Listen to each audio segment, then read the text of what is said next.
Let me tell you something that you already know.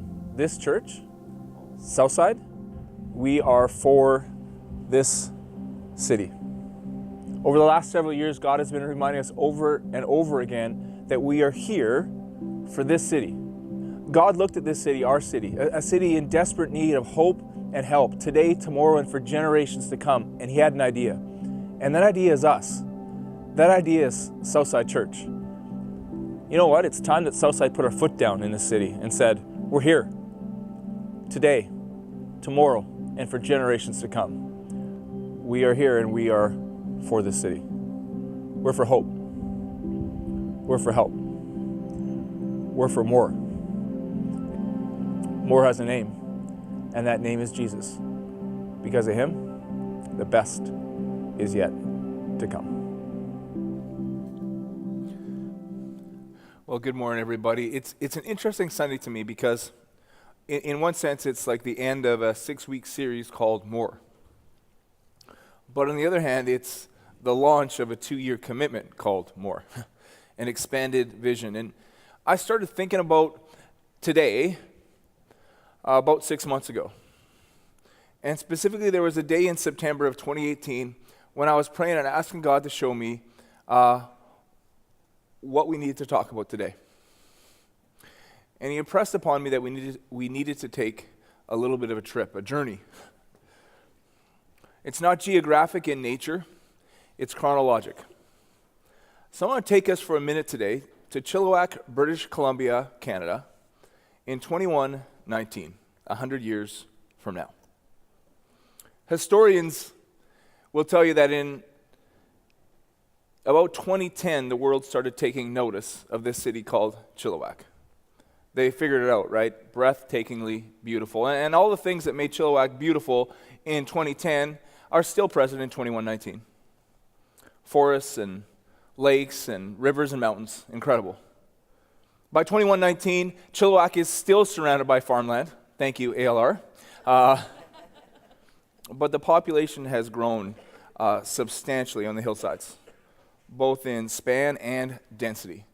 In fact, by 2119, the population of Chilliwack is 1 million people. Many of them work right here in the expanding industry that Chilliwack boasts, but many others actually commute on high-speed transit into the greater Vancouver area and back each day. 1 million people. It's amazing. All different nationalities, all different backgrounds, all different family stories, you know? For some of them, if they were to explain to you they're growing up in their family, they would tell you, man, I had a great head start. Life was awesome for me. I had every opportunity. But there's others that would tell you that their growing up years was full of heartbreak and hurt. 1 million people. Amazing, you know? 1 million different people. 1 million different histories. But one thing that they all have in common is this. Every one of those million has a name. And God knows their name. See, we might count by millions or hundreds or thousands. God doesn't count that way. God counts one by one. God knows every one of those million. And every one of those names has a story. And every single one of those stories matters infinitely to Him. Let me give you a couple examples. In Chilliwack, British Columbia, Canada, in 2119, there's a young family living up on Promontory.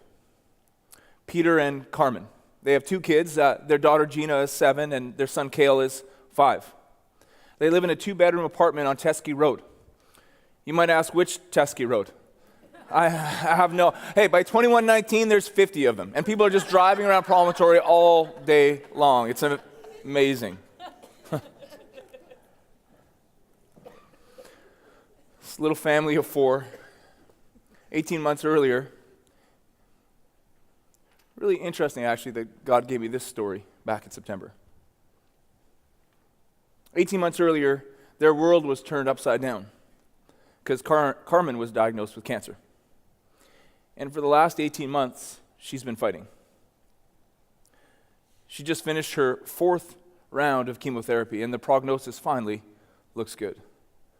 But I'll tell you something. In so many ways, this family at this point they're just hanging by a thread. Physically, emotionally, financially, even relationally. It's amazing how when certain things come into your life, you start to ask different kinds of questions, and they've been asking, Peter and Carmen especially, have been asking those type of questions, like, why is this world so hard? Why do good people like Carmen get sick? Or how about this one? What happens to me when I die? Living next door to this little family is a really old couple. The names are Mike and Corinne Manis. Oh, not the Mike and Corinne that you know, but the Mike and Corinne you know had a son named Gabe, and Gabe got married and had a son named Mike, and wouldn't you know it, that Mike met a girl named Corinne, and they got married. What are the chances? Really good, actually, if I'm the one who wrote the story. So there's this old couple named Mike and Corinne Manis living next to them, and what's funny is Peter and Carmen and Mike and Corinne, they didn't really know each other that well. They would say hi in passing, but 18 months ago when Carmen was diagnosed with cancer, Mike and Corinne jumped in with both feet. Interesting, for Mike and Corinne, they've been part of this church called Southside for as long as they can remember. They were married at Southside. They raised their kids at Southside. They're old, but they're still serving at Southside. And they still actually believe that at Southside the best is yet to come. And if you ask Corinne why she can keep saying that with so much faith, she'll just tell you, she'll quote a song from like 100 years ago. She'll say, because God has never failed and he won't start now. So the best is always yet to come. So for Mike and Corinne, they just jumped in to help this little family in any way they can. They help with meals, they help with the kids. They were even able to help financially. Their church has this program called the Sunshine Fund, which is a way to come alongside families struggling with critical illness and just help in whatever way they can.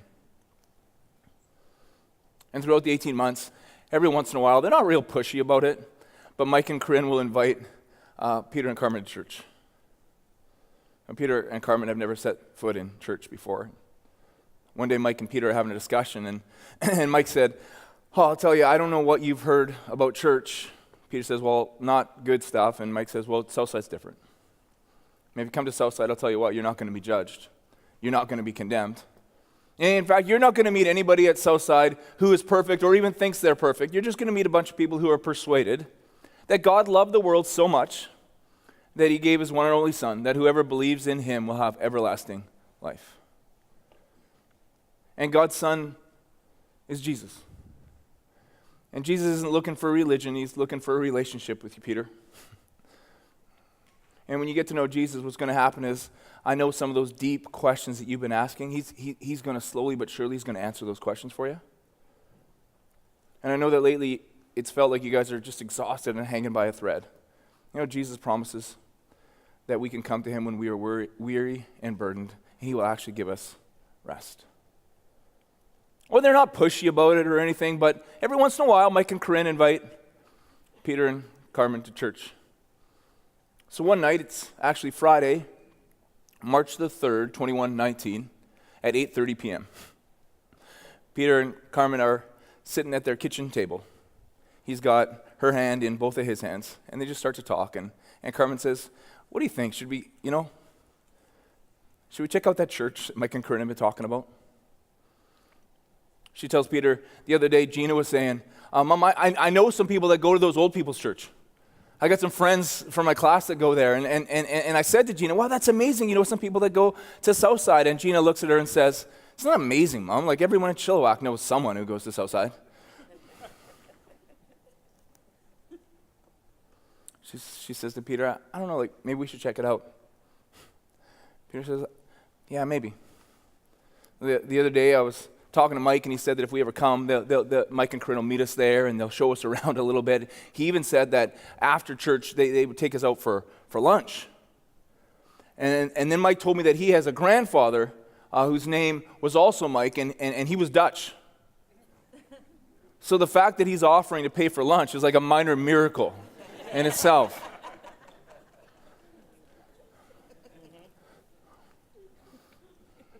And maybe we should go. And so they showed up that Sunday. Mike and Corinne were there to show them around and get the kids. Gina and Kale checked into Southside Kids, and when you know it, they both recognized some kids that they knew, and they were just off and having a great time. And then they walked into the auditorium.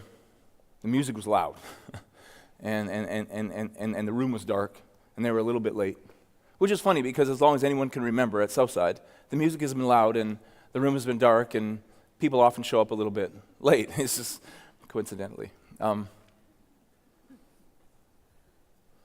they're walking in, and it's Mike and Corinne are with them, but really, for Peter and Carmen now, they're just like in their own little world, you know? They've never walked into a church before in their lives. So they're holding hands, and they sit down, and about half an hour into the service, Carmen leans over, and she says to Peter, what do you think? He says, I don't know how to explain it. This is going to sound really weird, but it feels like home.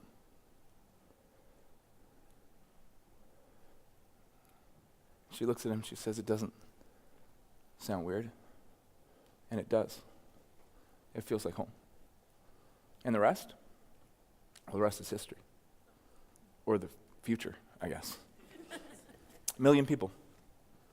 1 million people. Chilliwack, British Columbia, Canada, 2119. Every one of them has a name. God knows every name. And every one of those names has a story. And every story matters to him. It's interesting because on that same Friday night, Friday, March the 3rd, 2119, while Peter and Carmen are sitting across from each other on their kitchen table, there's a vice president of a worldwide software firm that moved their headquarters to Chilliwack about 50 years earlier, and he's sitting up in his corner office, 8:30 p.m. on a Friday night, 27th and top floor of the building. And he's the only one in the office. It's 8:30 at night on a Friday. And everybody walks out, looks, and says, there he is, look, lights are still on, that guy's a shark. You can't outwork him, man. No wonder he's so successful. No wonder he's climbed to the top so quickly. But he knows better. He's there Friday night at 8:30 because this is him. This is his life. He's traded everything for this corner office. 8:30 p.m. Friday, March the 3rd, 2119, and he leans back in his $2,000 chair and puts his feet up on his $15,000 desk, and he asks the question that's been going through his mind a lot lately, isn't there more to life than this? Than this? You know, he really started asking it just before Christmas. Last year, his assistant came up to him, and she invited him to church. She said, I go to this church called Southside, and we do this great Christmas service. It's amazing. We end with Oh Holy Night every year. It's just, you got to pee it. And he got angry. He said, you want to keep working here? Don't ever talk about church again. I don't want to hear it. So she was scared, and she'd never talked about church again, but he's never stopped thinking about it since that day. Just been wondering, isn't there more to life than this? Because why would she even invite him to church? Like, church isn't for people like him. Like, she doesn't know the corners that he's cut. She doesn't know the promises that he's broken. She doesn't know the people that he's hurt.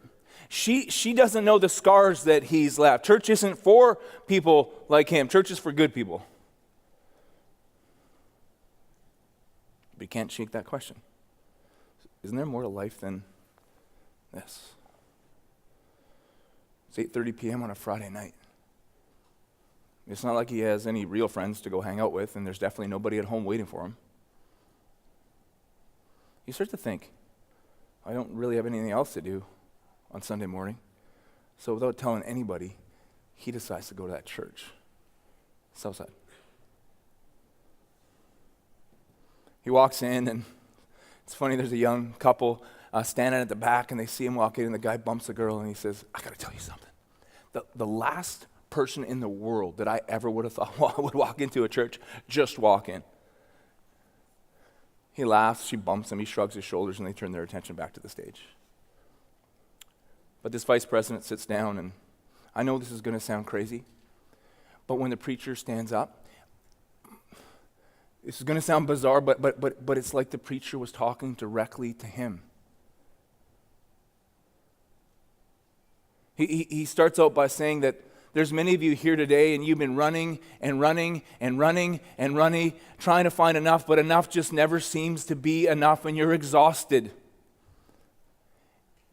And no matter how hard you run, you can never find the more that you've been looking for. And I'm here to tell you, I believe that God called you here today to tell you that Jesus Christ, the Son of God, is the more that you've been looking for. Only He can fulfill you. Only He can meet your deepest needs. And he keeps talking. He says, you know what? Jesus isn't looking for religion. He's looking for a relationship with you. And when you enter into a relationship with this Jesus, you become new, brand new, fresh start. Well, now this VP, he's starting to tear up for like the first time in decades. And the pastor stands there, and now it's like he is looking right at him. And he says, you know what? Because of Jesus, while it's true that no one can go back and write a new beginning, everybody can begin today and write a new ending. And now the tears are just streaming down his face. Why? Hope, I guess. With just a little bit of light. Because he starts to actually think, if that's true,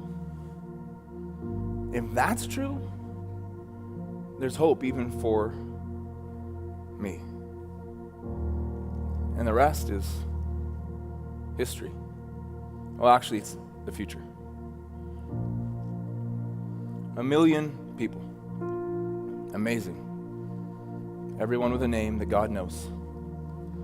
Everyone with a story that matters to Him. And that's why we're here. We're here for this city. Today, tomorrow, and for generations to come. Let me show you what I mean.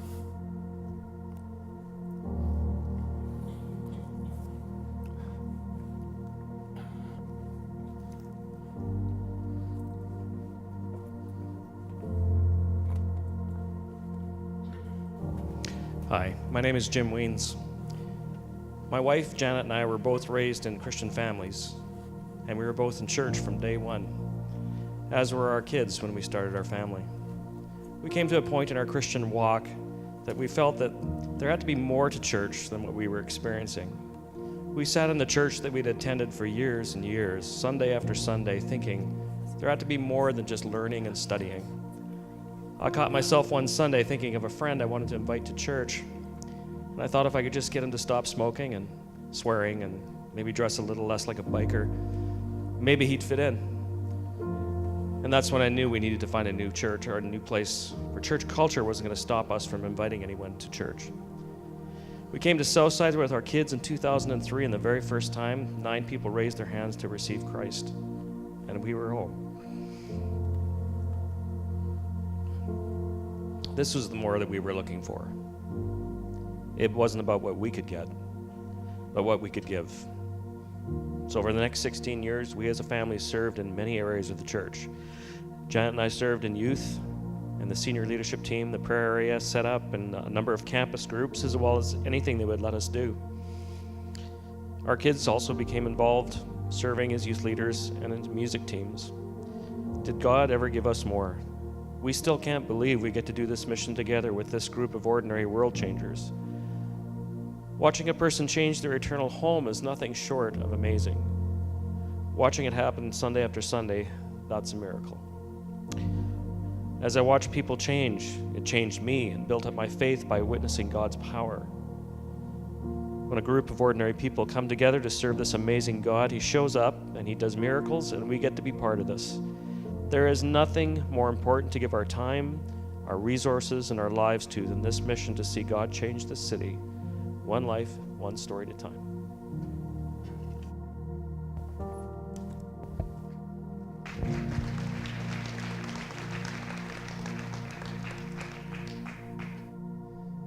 October 16th, 2016 was the day I walked into Southside Church for the first time. I grew up in a Christian home with great parents, but decided in my early teens to follow my own road and walked away from my family, from God, and the church. I spent the next decade making bad decisions, hurting people and hurting myself, and not thinking twice about the direction I was heading. I lived completely for pleasing myself and stayed almost constantly high or drunk, so I never had to stop and think about where my life was headed or what my heart was saying. But eventually, between the times of being drunk or high, despair was starting to creep into my heart. My bad decisions had caught up with me, and I felt like my life had no purpose and my future had no hope. I was broken and I felt totally alone. I was at a bar one night and a girl told me about this place called Southside. She said it wasn't like a normal church. I didn't believe her. I expected it would be like church was for me growing up. Everyone looking at you with judgment, sermons telling you what you shouldn't do and all the ways God will punish you if you mess up.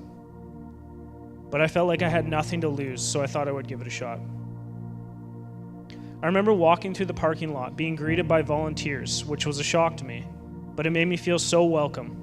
And then before I even got through the front doors, I was basically embraced by this guy, Dave Poole. He made me feel like he was expecting me to be there. I walked through the front doors and immediately felt God touch my heart. I felt him say to me, "Welcome home." All through the service, tears streamed down my face as I realized that God was what I was missing in my life. That I'd been trying to find fulfillment in everything else, and it all just left me empty.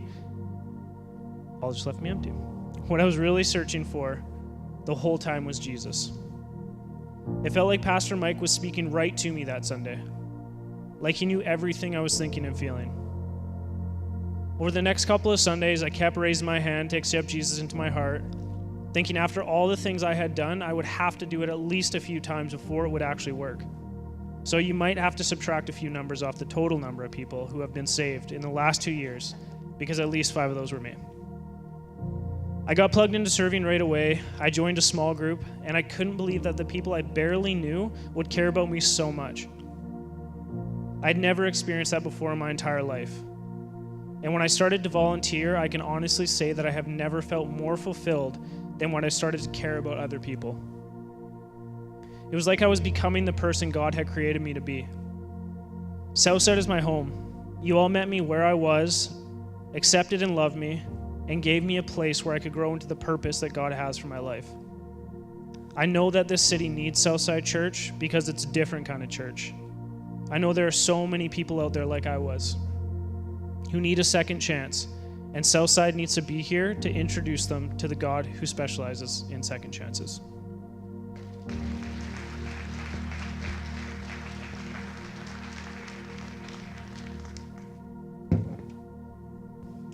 Hi, my name is Lindsay, and I want to tell you how being a part of this Southside family has impacted my life and my family. My husband and I had been attending Southside for almost 9 years together, and shortly after us becoming a freshly dating couple, I got pregnant. We were unmarried and we were ashamed and stopped coming to church. We came back again when I was about 7 months pregnant, and were never made to feel as if we didn't belong. No one judged us, and there were not many churches where that would happen. Never were we made to feel unloved or uncared for. We were accepted and loved on and constantly welcomed with open arms. So many Southsiders have been staple pieces in Devin and I's story, regardless of how far we went or how many times we fell. My personal struggle started in my early teens, but today I'm going to fast forward to where I found myself after the birth of my third child. I had been struggling with postpartum depression since my first son was born, but shortly after I had my third child, I started experiencing very strong urges to hurt myself. There was a particularly large amount of stress during that last pregnancy and birth, but I often chalked the horrid thoughts up to a lack of sleep and postpartum hormones. The thoughts and desires I was having became overwhelmingly strong as the weeks passed. I had one friend from our very first Southside small group who I knew who had struggled with self-harm years prior. I nervously reached out to her, explaining the feelings I was having, just desperate for someone to bring solace to my aching heart and mind.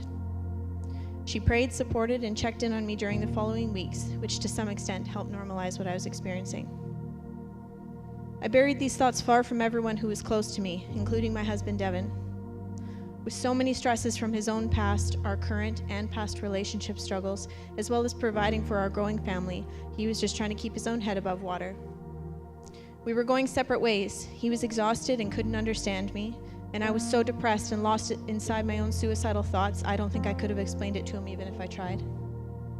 I cracked under the pressure. I couldn't handle the weight of my past or any of my current stresses, and I began regularly cutting myself. I somehow managed to hide my constantly fresh cuts from everyone, and I almost always wore long sleeves. I was stuck in the cycle: feel emotional pain and pressure, cut, feel immense relief, feel extreme guilt for cutting again, and so the wheel turns. The stress of hiding my cuts was unbearable at times, and I was tormented by shame and guilt. I was a 28-year-old wife and mother who was purposefully hurting herself in secret. I was terrified if someone found out, they would see me not as a broken and hurting person, but instead as a reckless and irresponsible mother, not fit or deserving of a family. I was legitimately convinced no one would see me or help me.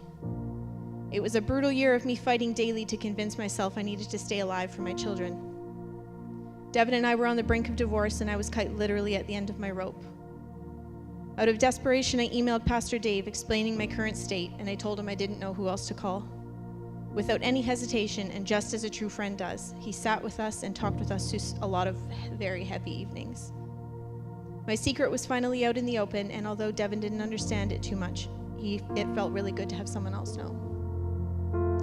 But as it goes, the moment Devin and I put our stake in the ground, purposing to choose us and work towards health, the devil was right there taunting us to just pull the stake right back out again. I was so exhausted mentally, physically, emotionally from what felt like the constant swinging of a bat at Satan and his lies that we would never succeed in our endeavors. But at the end of September of last year, Devin, along with support from some key friends, made the decision to start swinging the axe and chopping away at the roots of his family tree and the habits he used to cope. But because he made that decision, I finally felt that maybe I had some strength to make some change too. We continue on our journey one day at a time. Not every day is good, but not every day is bad. All I know is that without our Southside family and friends, I wouldn't be here today, and our family would not be together today. Every single small group we've been privileged to be a part of has bettered our lives significantly. Each group has offered us love and support and truly lifelong friendships, not only for us, but for our children. To know that your children love the people at your church just as much as you do is one of the most incredible feelings. My kids scream with excitement when it's church day. What? Like, whoever attended church as a child and jumped for joy when it was Sunday?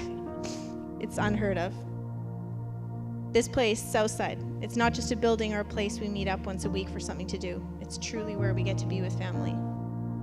It's where I can come, baggage in hand, knowing with absolute certainty that there's someone here ready to ease my burden. The people here, they take you in, they dust you off, and they walk with you, all the while pointing you on towards Christ. What more could you ask for in an adopted family? Southside is unique, and I'm so excited that together we're reaching for more families like ours who feel alone and need a family to walk beside them and help them heal.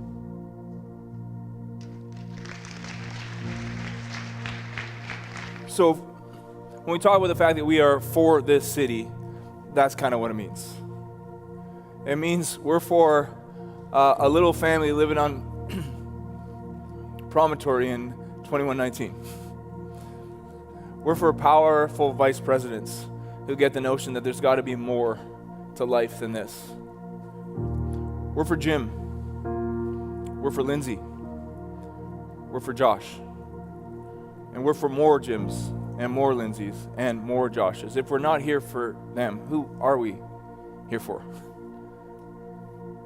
And so we're launching into this expanded vision over these next 2 years. And so Dave talked about it earlier, but everyone got this baton. I want to kind of talk about the significance of the baton because there is kind of a reason why we used it.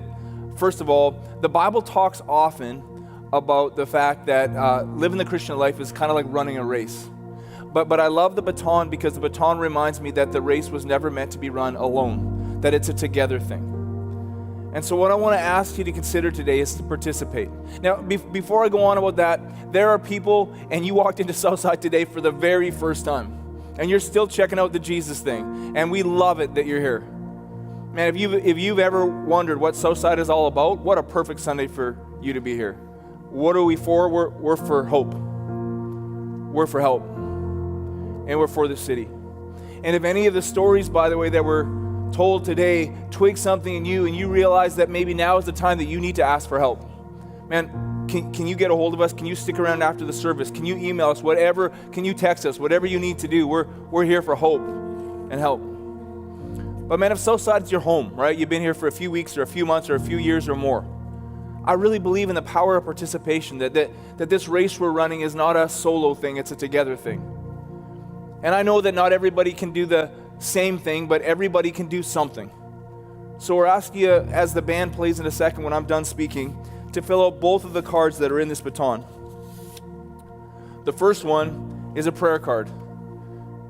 And we just ask you to fill it out. If there's a prayer in your heart right now, whether that's a prayer for this church or whether it's a more of an individual prayer, write one down, please. It's a together thing, you know? And then there's the commitment card. Dave told me to remind you, please write your name, okay? Because we've had a couple of commitments where people didn't write their name. One was for $20 million, and so we're looking. No, I'm totally kidding. You're like, that's not funny. I know. My jokes seldom are. So, anyways, but please fill your name out. But then on the backside is your commitment. And so the top blank there talks about what are you giving right now. And I understand, by the way, that for some of you would say that right now I'm not giving anything, and that's okay. I can't think of a better time to start, though. I believe there's power in participation. We can't all do the same thing, but I believe that we can all do something. Okay, so this second blank is for you. Like, what are you going to start giving? Or maybe your first blank is you are giving, and the second blank is asking you, can you do more? Can you expand your vision for this next 2 years? Because I'll tell you another thing this baton signifies. It signifies the fact that we're passing this thing on to the next generation. God has a generational view of ministry. He has a generational view of the gospel. The gospel will never get old. And so we're passing it on to the next generation. So we all do that, and then you multiply it by 2, and then there's a blank here which talks about the fact that, you know, maybe you have holdings, maybe you have fixed assets that you've been wondering, what should we do with it, and you want to make a generational commitment. And then at the bottom is your total. It's a big deal. It's a big deal. Sat here in first service and watched people in their golden years and 14-year-old boys and 12-year-old girls walk up and again, I can't tell you again, I know that not everybody can do the same thing, man, but if we all do something.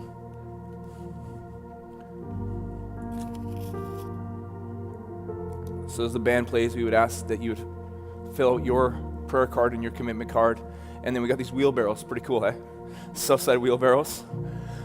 We're hoping to get some wheelbarrows moving here pretty quick, by the way. But you can just set your baton in here. All series long, we've been talking about 2 Corinthians chapter 6. Dear Southside Church, I can't tell you how I long for you to enter this wide open, spacious life. I'm speaking plainly and with great affection. Live openly and expansively. And it got me thinking, you know, the open-handed life. The open-handed life. You remember that song that the Corinne of 21:19, look back, that 100-year-old song? There's a line out of that song that says, He's never failed, He won't start now. See, God's never failed. When we open our hands, when we open our lives, He fills them. For me, I first figured it out in the middle of the night, in the middle of January, in the middle of Red Deer, Alberta. I asked Jesus to save me, and He asked me for me. I opened up my hands, and He filled them. I remember my last day of university, I finished my last exam on my way to law school, so excited. And He told me to change from being a lawyer to being a teacher. See, I asked Him for a life of adventure, and He asked me for trust, and He filled my open hands. Or when I was 38 years old, and He asked me to transition from a teacher and a coach to a 38-year-old youth pastor. I asked Him for a life of purpose and meaning and joy, and He just asked me for faith. I opened up my hands, and He filled them. Here's my theory. Listen to this. Here's my theory. As we come together as a church, as we come together as this family called Southside, and we say, man, we want to bring more help. I believe as we help, we are helped.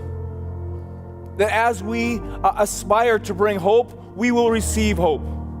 And as we break some ground and build a home, you know what we're going to find? We're going to find a home. We're going to find meaning. We're going to find belonging. We're going to find a grounding in our lives. And I know that for 100% truth. You want to know why? He's never failed. And he won't start now. So the band's going to play, and just love it if you could take a second, fill these out, put them back in the baton, drop them off on one of the wheelbarrows. Mike and I really love coming to your church, you guys. Something really spiritually significant happened today. Like, it's not about the money, you guys know that. It's about unclenching our fists. Like the song that we just sang said, saying to God, I'm yours. That's what you said today, I'm yours. I'm surrendering. I'm not holding on anymore, I'm yours. And I just hear him answering, you're mine, to all of us today. Ooh, I just got goosebumps thinking about that. Let's pray. God, I just want to thank you for every single person here and for your work in each of their lives and in each of their families. And God, you know what happened inside each and every one of us today, individually. You know what we let go of. And God, you're just so pumped, because when we have open hands before you, you can pour yourself out into them, your blessing, your joy, your contentment, your peace. So God, I just pray that everyone who surrendered here today would just experience you in a new and powerful and special way. That we would all walk out of here changed, making the declaration that we are yours. I thank you so much for this church, that we get to be a part of what you're doing in this city, that we get to be a place where people can come and find hope. There's no greater mission than this one. Thank you, Jesus. In Jesus' name, amen. Amen. Amen. God bless you guys. Have a great week.